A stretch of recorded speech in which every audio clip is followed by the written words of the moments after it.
What's up, everybody? Welcome back to your favorite New York Jets subscription podcast, Badlands. I'm your host, Joe Caporoso. Final post-game therapy of the season. Paul Kilgallen joining me. We're not going to make Connor stay up until 1 a.m. after a Week 18 meaningless game. Got to let the guy sleep. We got a huge offseason ahead of us.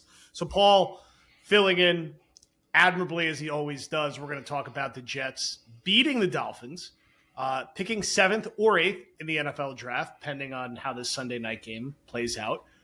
Mike Vrabel likely going to the Patriots with them firing Gerard Mayo, Aaron Rodgers' future, and everything in between. PK, how excited are you that the Jets beat the Dolphins? I'm so relieved that it's over. That's the only emotion I can feel right now. It's just tremendous relief. Felt like the scene in Shawshank when he crawls through the pipe at the end and he comes out and he's raising his hands into the air as it's raining. I'm just so happy it's over. This is one of the most brutal seasons that I can remember. And it's the Jets, so maybe it can get worse than this, but I can't really ever see it being worse than this. Incredibly hard to endure. And then the win today is just of course they won today, right? It's perfect for the Jets. Yeah, I think today's game had a very preseason energy to it because it became clear very early that Denver was going to win handily and that Miami wasn't playing for anything either. Tyreek Hill did himself a favor and effectively checked himself out of the game and said he will no longer be playing for the Dolphins. So that's fun. Dolphins have won a playoff game since the year 2000, by the way, which is a nice thing to comfort yourself with at times like these as a Jets fan. We get the big statistical Aaron Rodgers game. Throws for 4 touchdowns, 1 interception, 1 to Adams, 1 to Conklin, 1 to Lazard, 1 to Brees late. Finishes the year 28 touchdowns, 11 interceptions, a little under 4,000 yards. Doesn't break Fitzpatrick's record. On paper, I think it looks okay. It looks pretty good. Now, I think the context that a fourth of those touchdowns came against the Jaguars and the Dolphins in this game kind of take the shine off them a little bit. And it seems like, and it feels like that he is going to retire. Now, things could change, and whatever happens with the Jets' hires at GM and head coach could have an influence on that. But the way today was carried out and the way he's been talking, and clearly from what he was feeding to the announcers before this game, is the tone of a guy who expects to retire or at least does not want to be here next year. Yeah. So I'm open-minded to everything. I said this in the Discord, but it just feels like for both sides, this is over. And first ballot Hall of Famer, all-timer. I just think it didn't work here. And, we could argue in circles about what's best and not best for the 2025 team. But as they're embarking in a rebuild, it feels like he and also Devontae, to an extent, had the energy today that this could be it. And this was definitely it for the Jets. Am I overreading too much into anything? Or did you get that same impression? No, man, for sure. First of all, he's been baiting the Jets for weeks in the media to cut him, right? He's brought it up an inordinate amount of times to be like, oh, well, unless they cut me day one of the offseason, right? He keeps saying it. So that's the first breadcrumb. Number 2, the way the end of the game played out today and the way he was behaving during the game was very, very similar to that last game against Detroit that he played with Green Bay. All the same hallmarks were there, from the walking off the field with his buddy to the kind of strange celebrations after touchdowns. All of it was there. And at that time, we all thought, is he going somewhere else or is he retiring? And the truth was, and he said it in today's press conference, he just knew that he was done in Green Bay, right? So whether or not he wants to play again, I think he knows that he's done here in New York, whether that's by his choice or by both sides or whatever. And, I probably would have put my money on him retiring. But he had this weird exchange in the press conference where somebody was asking him if he'd be willing to play somewhere else next year. And he went through this whole rigmarole about how many possibilities that would take to happen, right? It's, well, if I want to play and if they don't want me here, and all these hypotheticals he walks through, and then he gets to the end and he's like, but the answer is yes, right? And so that's the real answer, dude. That's all you had to say.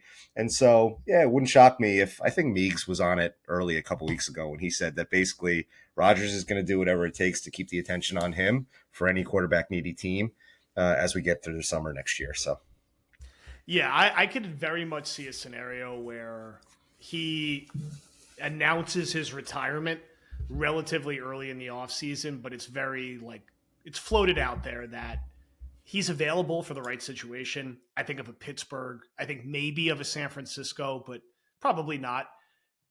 Tennessee has came up a few times because I think he has like a house there and like whatever.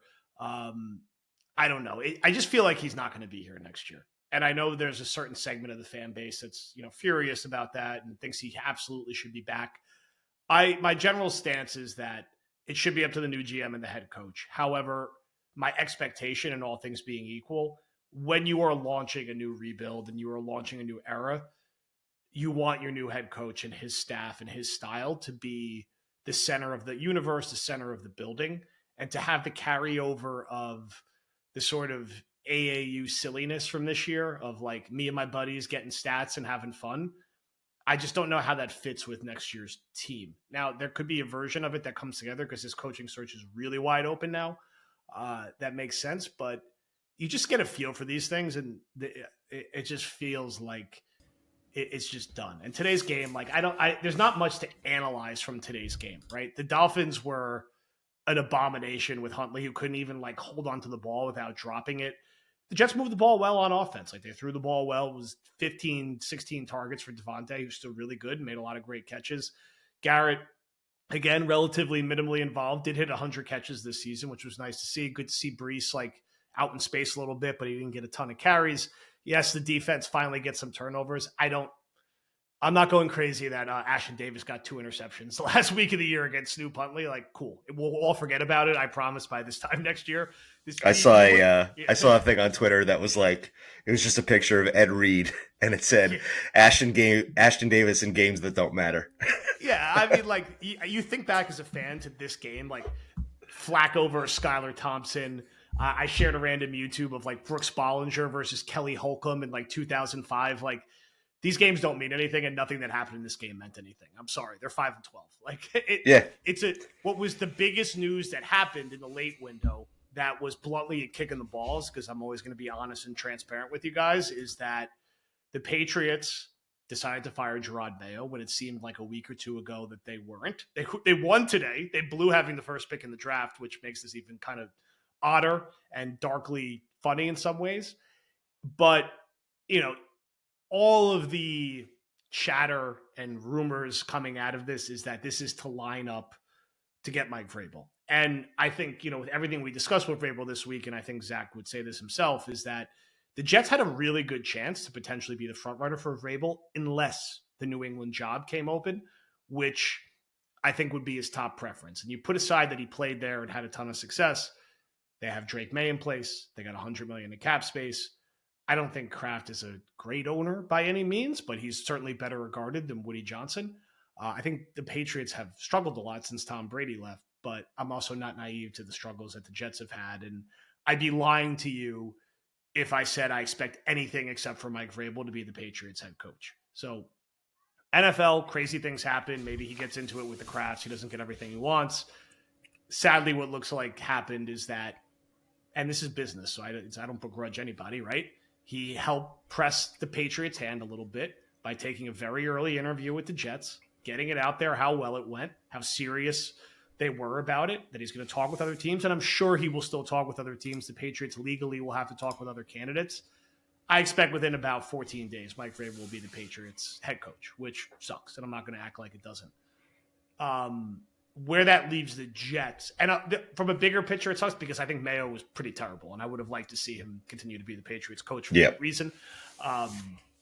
Vrabel, however you feel about him, will be a major upgrade in the head coach spot for them. Where that leaves the Jets is that all the other guys that we talked about become that much more of a probability. We wait to see what happens with the Giants and Raiders openings. The Raiders don't know yet. Giants don't know yet. It seems like there's a decent chance both of those guys hang on. I hope they do. Less openings is better for the Jets. But now the discussion goes more towards Liam Cohn, Aaron Glenn, Brian Flores, who are both coaching right now, Wes Phillips, Kingsbury, Rex is going to have his interview this week, so it's going to be Rex week, and there's going to be all types of leak and chat. It went so well. He's got a forward-looking staff. He's a serious candidate.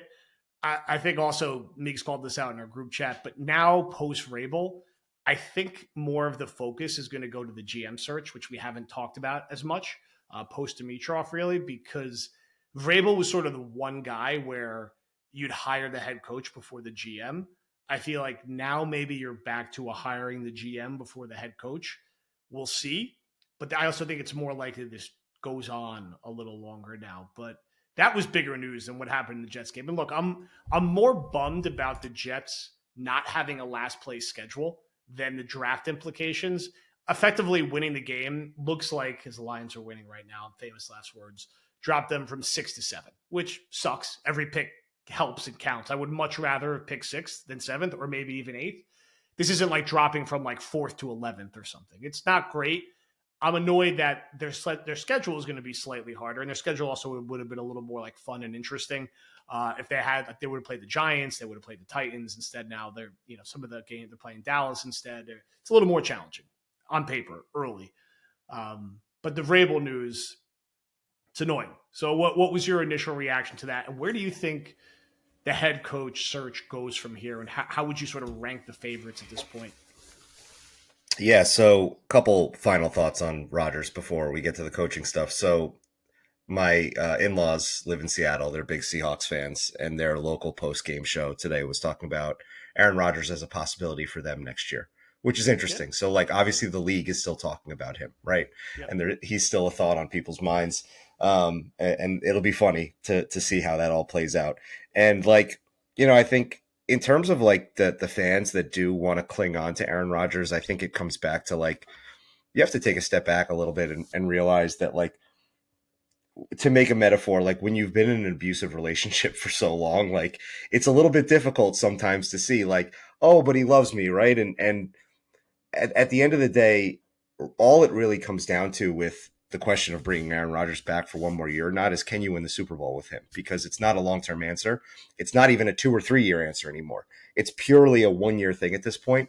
And unless you think you can win the Super Bowl with him next year with a new head coach and a new GM and a whole bunch of new players, then it's not really worth it. And I think, put the play on the field aside for a second, just with some of the rumblings we've heard about some of the relationships with Aaron Rodgers, like, I'm not sure that it's a sustainable thing to think that they can just turn it around and win it next year. So I think, like you said, it's best to just make a clean break and not be fearful about him going to Seattle or X other place, right? Like, pick a franchise in the NFL. We can't be fearful about him going somewhere and winning like Favre did with the Vikings, because at the end of the day, it doesn't matter. It's not going to work here.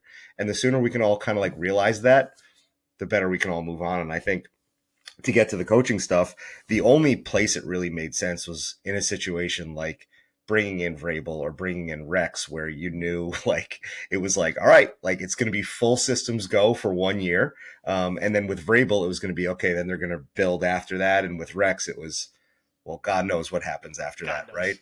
But neither of those things look too possible right now. So as far as the coaching stuff goes, I mean, the Vrabel thing, like, it all seems so clear now, right? Like, the Browns release him from his contract a week early. Like, it wasn't scheduled to end with the Browns last week. They released him early so that he could take an interview early, right? He only interviews with one team. It's the Jets. Like, looking back, it all makes so much sense. Like, of course he was leveraging the Patriots, right? And it worked. And we'll see where it goes. And barring some kind of miracle, he probably ends up there. As far as the guys that are left, I think for me, it's Glenn and Flores at the top. I'm sorry to say that I'm putting two defensive guys at the top, but like, that's just kind of how I feel at the moment. Glenn, with the ties to the organization, I really like some of the stuff that I've seen about his leadership capabilities in Detroit and what he's done with the banged up defense there. Flores, I think, deserves a second chance. I think kind of, was probably the only person speaking the truth about Tua in Miami. And like, let's see what he can do with a second shot. He's done a pretty good job with the defense in Minnesota, and he's a local guy. The one dark horse I'd throw at you, and this is not my original thought, we've all talked about it in the group chat before, and Adam Schefter brought it up in his, like, who's out, who's in kind of deal earlier today. He talked about how teams were going to call Pittsburgh for Tomlin, which is obviously not going to happen. Pittsburgh's not going to let Tomlin go. But the other name he brought up was Sarkisian. And like, I wonder, like, why not take a look at Sarkisian, right? Like, that could be an interesting play for the Jets. And to your point, I think it is going to refocus around GM first now, and we'll probably go from there. But for me, it would be Glennon Flores at the top. I'd be interested in seeing what Sarkisian is all about if he wants to make a move to the NFL, and kind of take it from there. I'm not as high on Liam Cohen as some other people are, but we'll see. Yeah, I think they're going to cast an extra wide net now. I think they'll make some calls to college candidates. Why not? There's no downside to doing it. Doesn't mean anything's going to actually happen with it, but I think they'll consider it. And yeah, once we start seeing some of these GM interviews stack up, where does that lead? What direction does it point in? I think they'll, they've already interviewed, 4 people. They'll probably interview another 4 or 5 for the GM role. They'll probably, coming after Rex, they'll probably interview 4, 5, 6 head coach candidates. And, by the end of this month, I think we'll have some real clarity on what that new combination is going to be. This week, as a Jet fan, will be tough, I think, because I think you're going to see how quick down the tracks Vrabel to the Pats is going to go. I think one of the Raiders or Giants will fire their head coach and open up one of those 2 jobs. I'd be surprised if both stayed. And there's going to be a lot of talk about Rex being a serious candidate, which I think for most of us, we feel like is a bit of an unserious thing. Now, I like Rex. I like that he cares about the org. It just, he's not being interviewed for any other roles for a reason. And for the Jets, that feels like they get left at the dance at musical chairs with no chairs left, and they just go with Rex. And man, like, especially if it just doesn't work. I really don't know how else to put it. And we could cross that bridge more like when we're recording in the middle of the week, but I do hope that 30. You know what though? It would be entertaining. Like in bits and bytes, like the big picture would probably end up being a disaster, but there'd be some moments. I mean, what's scary is he's in the room with Woody this week. He'll be in Palm Beach with Woody, Tannenbaum, who obviously has a lot of respect for him, and they had a lot of success together. Spielman, Chris, Jaime. He's going to be great in the room. He's going to interview great, and he's going to probably be like a final 3 candidate. Now, I just don't know how this plays out. I'm curious to see who else like rises to the top as this gets a little further down the road. It seems like Pete Carroll's only interested in the Bears from all the chatter that's being out there. That doesn't seem like the Jets are going to be involved in. Just like Ben Johnson and Todd Monken don't seem like real options for them. There's some chatter that, could the Pats try to pair Drake May with Ben Johnson? Kind of don't love that either, even though I'm not sold Ben Johnson's going to be a great head coach. But I still think that's ultimately going to end with Vrabel. And, for the current team, we'll start to see, some of the mock drafts hitting here. I think it's going to be early to wide range. You're going to see some prayers that Mason Graham is still there. He probably won't be. Is it Abdul Carter? Is it Banks? Is it going to get the tight end finally with Tyler Warren? Is that too high for him at 7 or 8?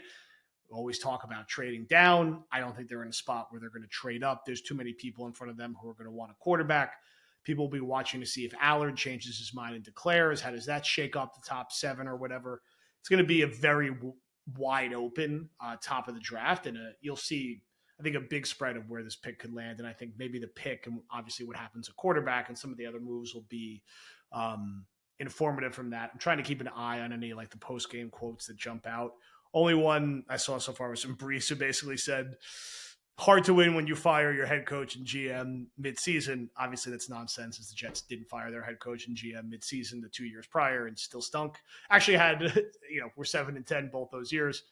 There's a lot of talk on the announcers were particularly painful to listen to today, and I like Olsen a lot, but it was very clear there was an agenda being driven from what was given to them before the game. And I'll put the Rodgers stuff aside because it doesn't matter at this point. I think the Rodgers thing and everything around Rodgers, I just don't think it's going to be part of the Jets universe much longer. So I'm not going to spend that much more time on it. But like the stuff with like, if they kept Saleh, okay, maybe they would have finished instead of 5-12, 7-10 again, like they did under Saleh the previous 2 years. I don't really know exactly what that accomplished. We don't have to act like Robert Saleh is Vince Lombardi just because Jeff Ulbrich has been so terrible, and we'll be out of the building with the rest of this coaching staff. And this season, there's just so much of this org that needs to be cleared out, and an energy that needs to be cleared out. Like, microcosm example is over the last 2 weeks, you have Sauce Gardner going to the press and saying guys are checked out, posting his coverage stats on Instagram. DJ Reed saying he just wants to hit free agency, and then immediately quote tweeting the Dolphins saying checked out, clearly going back at Sauce Gardner before he's going to leave. You got all of that going on. You got how the defensive line is played this year. You got the weirdness on offense. It's just a mess. The whole building just needs to be fumigated. And their mentality towards approaching these games, it just has to be completely leveled and reset post Douglas Saleh era. Even though they got fired mid-year, this is still their team, their staff, their season. And of course, again, we'll get into it much more in February with Streets of Fire, but it's just time to fully move past. Watching this game today, especially once it was clear the Dolphins were already out anyway, so beating them wasn't like ruining their season. And anyway, like literally players in their team were quitting mid-games. They didn't care about the game. It was just hard for me to be like, yeah, Rodgers threw a touchdown to Lazard. Awesome. It didn't feel like it. You just don't feel it when you're 4-12 going into this game and you're playing in front of 1,000 brave souls. And I credit those brave souls for going out there today. We thought you were there for a second when you texted us. Will didn't even go today. And if you were there, you had to be really crazy. You just reach a certain point where you're like, I just want this version of the Jets to be over. And I want to watch a new version of it. And that was my feelings today, because it's always fine. It's cool you beat Miami. It's cool to score some touchdowns. 7 days ago, you were losing 40-0 to Buffalo in the third quarter. Like it's like that didn't just get erased, along with all the other painful losses this year, just because of this meaningless win that in the grand scheme of things we won't remember. So, any final thoughts on our post-game therapy? Frankly, like this quote from Breece Hall is bullshit. Like, I love Breece, and I said in the group chat earlier, like he needs to hit a jugs machine in the offseason because the drops are consistent. I love Breece. I want him to stick around. I really, really like what he brings to the team. This quote it's bullshit. And like, it's not so much that what he's saying is wrong.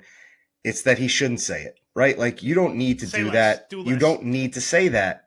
And especially, like, I hope that this was the last thing that happened in the locker room was this quote. And then everybody shut their notebooks and went home and packed up their bags, because this is the perfect microcosm of everything that was wrong with the team of, hey man, like you guys are the ones that went 5-12, right? It's not because the head coach and GM got fired.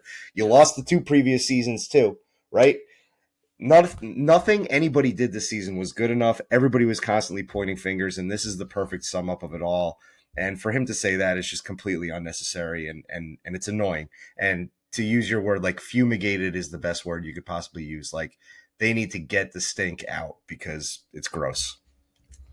It's mopey. It's finger pointing. It's blame everybody but yourself for all these problems and all these losses. And I just think the entire regime mentality sort of ended up infecting everything this year. And when I was reflecting, I said the Jets would be playing for a playoff spot this weekend. Obviously, I was wrong. It turned out the floor in the AFC was going 10-7. So if the Jets would have went 10-7 this year, that may have been enough, depending on their tiebreakers. But it wasn't meant to be. But where I missed is just how bad the coaching was and how checked out, I think, in many ways, Saleh and Douglas were, and how that kind of filtered through everything and spurred further erratic behavior from the ownership group, which was already erratic to begin with. How big and dramatic the defensive line drop-off was. We knew there'd be a drop-off. We were critical of the JFM trade and like trusting Clemens from day one. I didn't think it would be this bad. I didn't think Reddick would be a complete zero. I think offensively, put the stats aside, Rodgers was probably like 10 to 15% worse than we were hoping for or expected when it really counted. And he should have probably missed a couple games, and he probably would have been better in totality if they would have sat him down for a couple weeks when he was banged up. That's why you got Tyrod. again, does this make that big of a difference in the grand scheme of things when you're 5-12? Maybe not, but maybe that helps with a few games. And special teams, instead of being average, were horrible and cost the Jets multiple times. Bad kicking game, no return game, penalties. Boyer has to go. They need a new returner. They need a consistent kicker. The units were just a mess overall. And then you had other little things like Malachi Corley, day 2 pick, complete 0. Got absolutely nothing from him. Not even playable in the last week of the year. Allen has this great week 2 and week 3, becomes a 0 for the rest of the year. You get nothing really from the rest of this draft class. Your other mid-round picks can't play when they're put in, like Carter Warren and Max Mitchell. They're just terrible. So all that adds up to the team being, even worse than the year before, which was really painful to watch him practice. And in some ways, I think it was the longest season of my life in terms of like doing what we do, because so much happened. I'm not complaining. Like if they're going to be bad, at least be news-filled and bad and be interesting and bad, because there was a ton of stuff that happened around a very few amount of wins. And then in some ways, it feels like the season went by in a blink of the eye. Like it feels like just yesterday, I was like just getting back from Italy, settling in for Monday Night Football against the Niners. They were up 7-3, and you're like, oh, wow, this hype might have really been real. Like they could be really good. And then you look at it now, the Niners stunk this year, right? They're like 6-11 or 7-10. And that now obviously was a blaring red siren that they got beat that badly when they didn't even have Christian McCaffrey, when that team wasn't even that good to begin with. And once it gets away, it gets away. And what stinks again, I think, is that I guess outside of that Thursday night home win against New England, there was no memorable wins or moments from this season. The Garrett catch was awesome. It was incredible. But, they were 3-6 or whatever, 2-6 at that point. There's only so much to that. There wasn't, even the year before, you had like the upset over the Eagles where it was like, oh, wow, like this season might actually be interesting. This like didn't really have that. No one felt great when they beat the Titans. No one really felt great when they beat the Jaguars or the Dolphins in this game. The Pats game was sort of the one where you were like, oh, wow, this, again, could really work. And there was just so much pain and ugliness in between that. It felt like a season to enjoy. It felt like we were just like trying to turn over like an old car engine for like the first 10 weeks of the season. And it was just sputtering and sputtering and sputtering, and it never turned over. I think you summed it up really great in terms of like all the individual pieces of what happened.